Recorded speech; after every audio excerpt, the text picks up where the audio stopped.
The dust on the veranda had settled into a fine red crust along the edges of the plastic chairs, the kind of dust that travels from somewhere else and stays.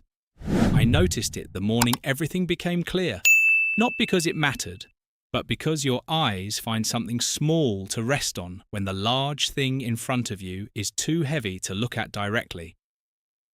That is where this story begins. Not in the dramatic moment, not in the confrontation, but in that quiet Tuesday morning with a cup of tea going cold and a phone screen I had not meant to unlock. My name is Ray.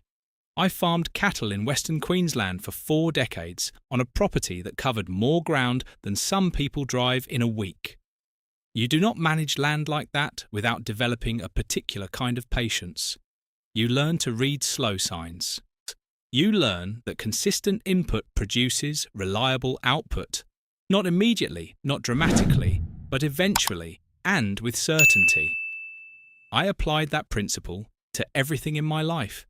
The land, the cattle, my first marriage, which lasted 22 years before it quietly dissolved into paperwork and mutual exhaustion. And later, to a woman I met in Udon Thani, who smiled at me across a market stall and did not once ask me for anything on the day we met.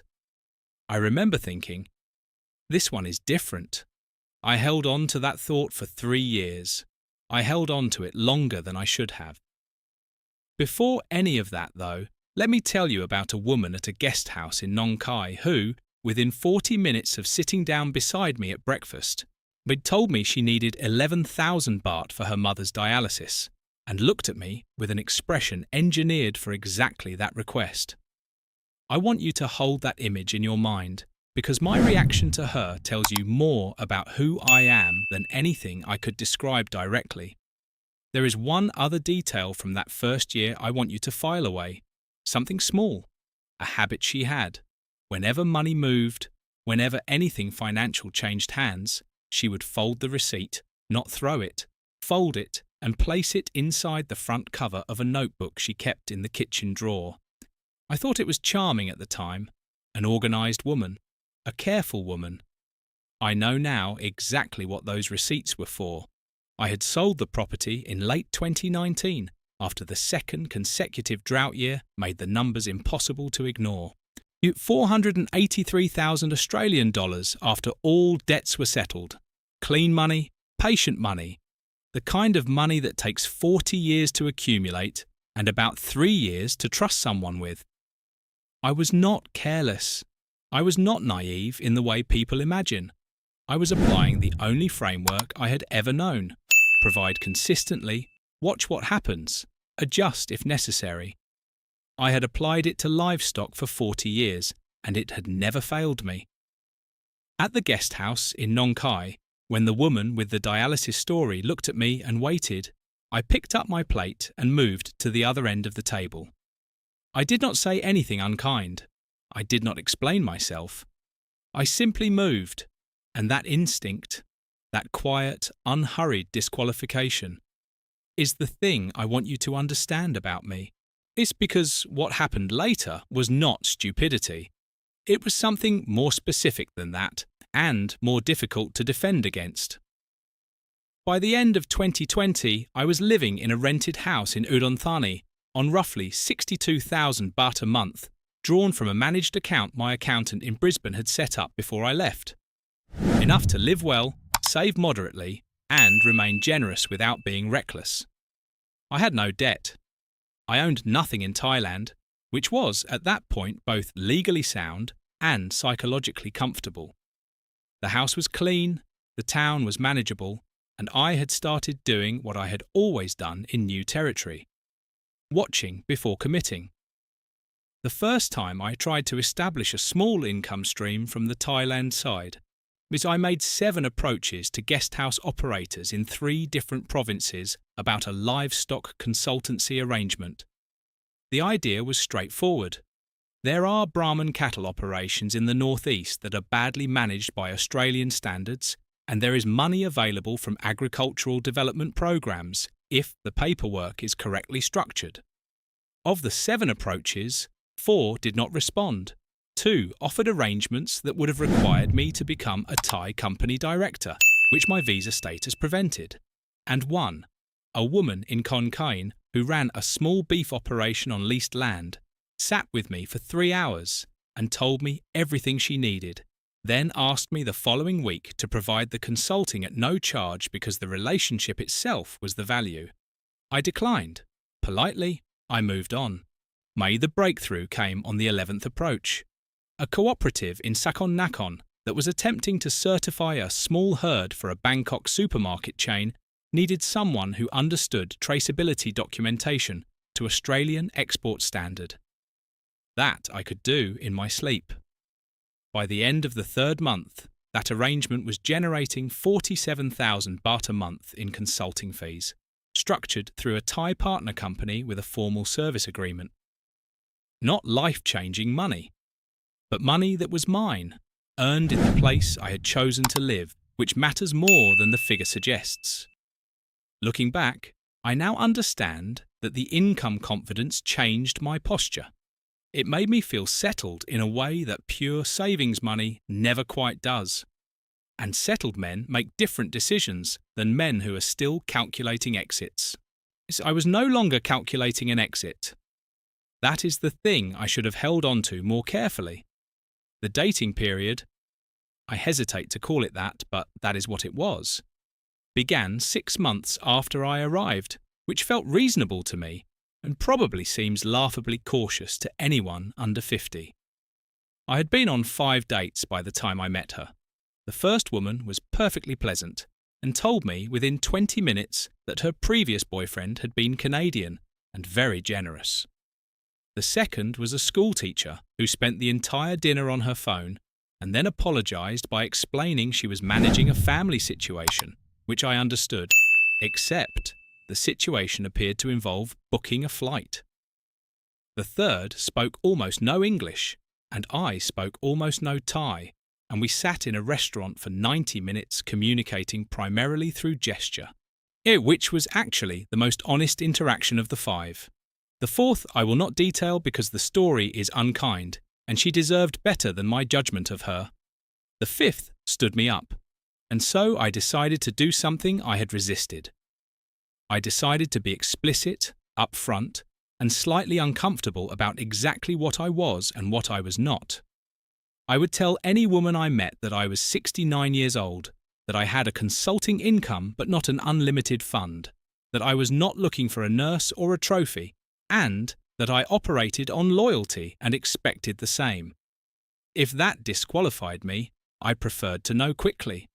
It was at a community market outside Udon Thani, the kind that happens on Sunday mornings near the university, that I met one. She was 28. She was selling packaged dried fruit from her family's village with a handwritten sign in Thai and English. She spoke careful, unconfident English and did not attempt to charm me. That was the first thing I noticed. The second was that when I bought 3 bags of fruit and paid her, she made change to the exact baht without hesitation, which sounds ordinary, but was, in my experience of that period, not ordinary at all. We talked for perhaps 20 minutes. She told me she was from a village near Roy Et, that she had been working as a teacher's aide before moving to Udon Thani to help a cousin with a market business, and that she sent money home every month because her family's rice farm was not covering costs. She did not ask me for anything. She told me the truth about her obligations without framing it as a request. I found that distinction meaningful. I still do, in a way. It was just that I did not understand what those obligations actually included. I will compress the courtship because its details are less important than what it produced. 3 months of occasional meetings. A trip to Chiang Mai where she organised everything practically and efficiently, and did not once suggest we do anything expensive. A Sunday in her cousin's kitchen eating food I could not identify and managing to enjoy most of it. She was not performing warmth. She was genuinely, I believe, comfortable with me in a way that had nothing to do with the age gap and everything to do with temperament. We were both quiet people who worked hard and did not waste things. I believe that was enough shared ground. The intimacy was her initiation. I mention this not for prurient reasons, but because it mattered to me at the time as evidence of genuine interest. A woman who wants something purely transactional, I reasoned, does not make that move herself. You can disagree with that reasoning. You would be right to. But that is what I thought, and it shaped what came next. She moved into my rented house in Udon Thani in the second year. The day she moved in, I made a joke. The kind of offhand joke that Australian men make when they are uncomfortable with vulnerability. I said, "Well, now you could take everything." I was laughing when I said it. She smiled and said, in her careful English, "What would I want with your chickens?" I thought it was the funniest thing anyone had ever said to me. I should have written it down as a warning instead. The marriage proposal took 6 months from the day she moved in. I initiated it. I had thought about it the way I thought about all significant commitments. Methodically, slowly, and with a clear-eyed acknowledgement of the risks. I knew what I was. I knew what we looked like from the outside. I did not care, because in my experience the outside view of a thing tells you almost nothing about the inside functioning of it. I proposed over dinner at home, not in a restaurant, because I am not a restaurant proposal sort of man. She accepted quietly and then cried, which I had not expected, and which affected me more than I could have predicted. The financial structure of the marriage took 3 months to arrange and cost more to set up correctly than I had anticipated. Under Thai law, a foreigner cannot own land, and I knew this before I arrived. Anyone who does minimal research knows this. What I put in place was a usufruct arrangement registered against a property we were going to purchase in her village near Roi Et, which gave me the legal right to use and benefit from the land for my lifetime, while the title remained in her name as a Thai national. The property cost 2,240,000 baht, roughly 860,000 Australian dollars at the rate that month, which consumed a significant portion of my liquid assets. The usufruct was registered with the Land Office. My Thai lawyer, who I had used for the consulting arrangement and trusted, confirmed the mechanism was sound. He was correct that it was sound. He was not incorrect about the mechanism. What he could not have told me, what no lawyer could tell you, is what a person will do with a legal instrument once the relationship that created it has changed its nature. One's salary as a teacher's aide, when she eventually returned to that work after we settled in the village, was around 12,000 baht a month. She was not contributing to household costs in any meaningful financial sense, and I had never expected her to. I was providing for her family, her parents, a younger sister's school fees in Roi Et, some contribution to medical costs for 2 elderly relatives. At a level that felt, to me, proportionate and sustainable. Approximately 45,000 baht a month going into that family, on top of our living costs. It was a lot. I knew it was a lot. I also knew, from every principle I had ever operated on, that consistent provision builds something real: loyalty, security, permanence. The land always returns what you put into it. Always. There is a moment I need to place here that I have thought about many times since. About 14 months into the marriage, I helped carry furniture into her parents' house, a new bedroom suite I had paid for, and her father shook my hand with both hands and held on for a long time without speaking. I took it as gratitude, genuine, wordless gratitude. I have revised that reading. I think now it was something else. I think it was the gratitude of a man who understood a situation that his daughter's husband did not. The first demand came in the 3rd year. Not a request, a demand, although she would not have used that word. We were sitting on the veranda, the same one with the red dust on the chair edges. Though I did not notice the dust then. And she told me that her brother, who I had never met and whose existence she had mentioned only twice, needed money to expand a small transport business in Roi Et. She said the figure was 350,000 baht. She did not ask. She stated it, as though it had already been decided somewhere and was now being communicated to me as information rather than a proposal. I had never done anything like this before. I had given to her family in ways that felt organic, proportionate, and visible in their effect. This felt different. The figure was specific. The recipient was unknown to me. The mechanism, a transport business expansion, was untraceable in the way that a roof or a school fee is not. Here I told her I was not comfortable providing money for a business belonging to someone I had never met, but that I was willing to meet the brother, review whatever documentation existed for the business, and consider a smaller contribution if the numbers made sense. That is what I said. Word for word. I had thought about it for 4 days before I said it. She accepted this. Not warmly, but she accepted it. The brother never came to visit. The business documentation never appeared. The 350,000 baht was never raised again directly. I took this as confirmation that my approach had been right. A genuine need produces follow-through. A constructed need evaporates when it meets resistance. I had applied the correct test and received the correct result. I was satisfied with myself, and I should not have been satisfied with myself. 8 months later, the second demand arrived with the casing of a question. She asked me whether I would be willing to pay for renovations to her parents' house, not the roof, which I had already paid for, but a full structural renovation, including a second floor, new electrics, new plumbing, and a covered outdoor kitchen. The estimate she presented was 480,000 baht. I said I could contribute to the parents' living comfort, and I would pay for the kitchen renovation and the electrical work, but that a full structural second floor addition was a capital investment in a property I had no legal interest in, and I was not going to fund a capital investment with no return mechanism. I said I could cover 210,000 baht, not 480. She went quiet for 3 days. Then she came back and agreed. During those 3 days, I asked myself, is this how relationships work here? Or is this how women work everywhere? I never fully answered the question. What I decided instead was to set a private internal test. I would watch, for the next 12 months, whether the financial requests moderated, escalated, or stopped.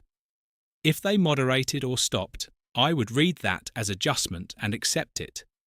If they escalated, I would need to reassess. I told no one about this test. Not my accountant in Brisbane, not my son who called twice a month, not the one Australian friend I had made in Udon Thani, who I met occasionally for coffee, and who had his own complicated story. I kept it to myself because I knew that stating it aloud to anyone who knew me would produce advice I did not want to follow yet. The 12 months passed. The requests did not escalate. They also did not stop. There was a pattern.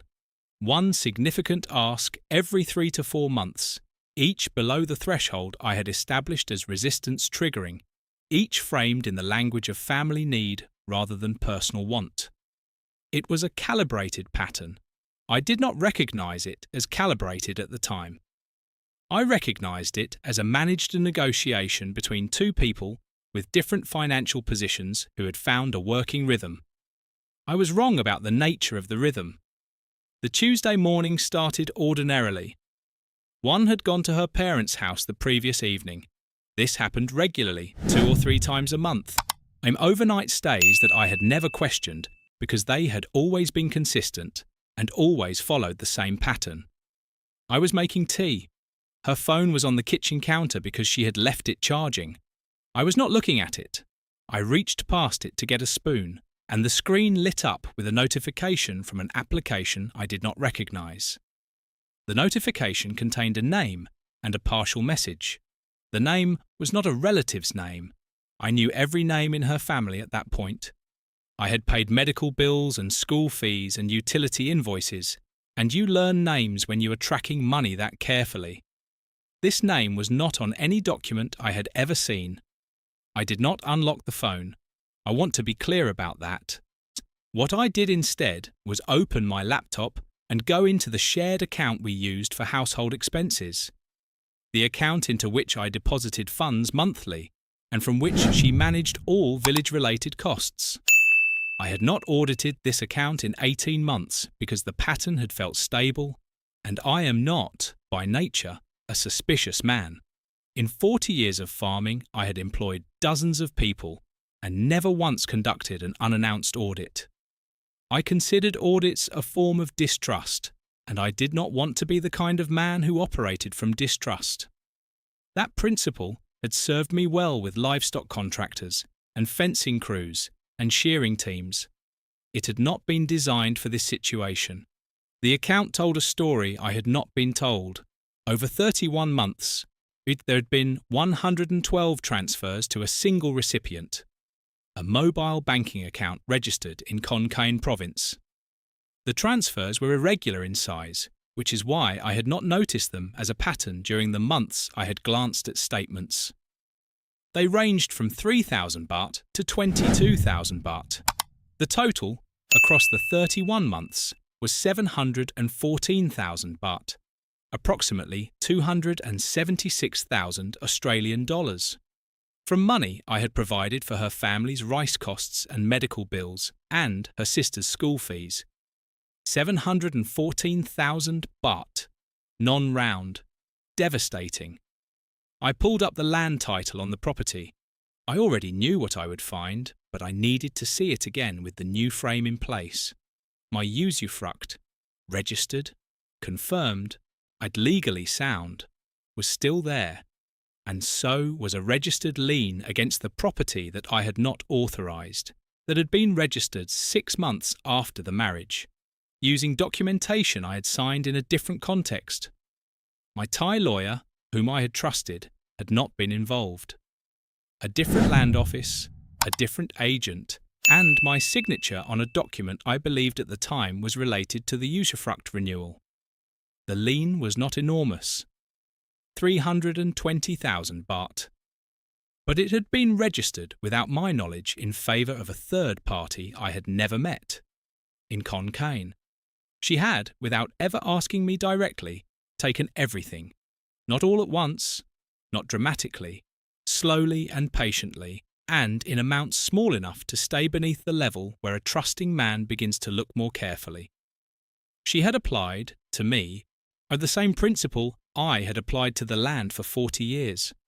Small, consistent inputs, patient management, and eventually it returns what you put into it. When she came home that afternoon, I was sitting in the same chair I had been sitting in since the morning. The tea was cold, the dust was on the chair edges. I told her, without raising my voice, that I had seen the transfers, and I had found the lien, and I knew the name on the Khon Kaen account was not a relative. She did not deny it. She told me, in direct English, that she had clearly prepared for some version of this moment, that the house was in her name, and the lien was registered, and I could speak to a lawyer if I wanted to, but the outcome would not change. She said it without cruelty and without apology. A statement of position, a closing argument. I told her that I was leaving the property and that she could keep the house. One sentence. That was my answer. My Thai lawyer confirmed the lien was challengeable, but that the legal process would take between 2 and 4 years, would cost more in fees than the lien value, and would require me to remain in Thailand for extended periods of time. I had already decided, before I heard any of that I was not going to spend the remaining years of my life in a Thailand dispute. I had walked away from arguments on the property in Queensland when the cost of winning exceeded the value of the win. Same principle, different continent. She kept the house and the lien and approximately 276,000 Australian dollars in transferred funds. I kept the consulting arrangement, in which I could run from anywhere in the world with a laptop and a phone. Portable skill. She had not been able to register a lien against that. 18 months later, I was in the Philippines. Iloilo, not Cebu, for reasons that are a different story. And I met a man in a cafe who had been through something structurally similar with a woman in Batangas. Different country, different mechanism, same architecture, consistent provision, patient extraction. He had lost more than I had. He was also a farmer. The men who survive this kind of thing, I have noticed, are not the ones who become suspicious of everyone. Suspicion is just fear dressed as intelligence. The ones who survive are the ones who learn to distinguish between someone who is loyal to you and someone who is loyal to the arrangement you represent to them. Those are not the same thing. They feel identical for a very long time. The distance between them is measured in BAHT. If you have ever made a joke about someone taking everything and laughed while you made it, you already knew. You just did not want to know yet. And if you are watching this, and you are somewhere in the middle of what I have described, in the part that still feels stable, in the part where the rhythm seems to be working, then consider what my accountant said when I finally called him from a hotel room in Udon Thani on the day I left the property. He said, "Imagine if you had waited another year." I did not have an answer for him. I still don't. The man who provides without verifying does not lose to deception. He loses to his own most deeply held belief about how loyalty is built. There is a difference, and it is the most expensive lesson I have ever paid for.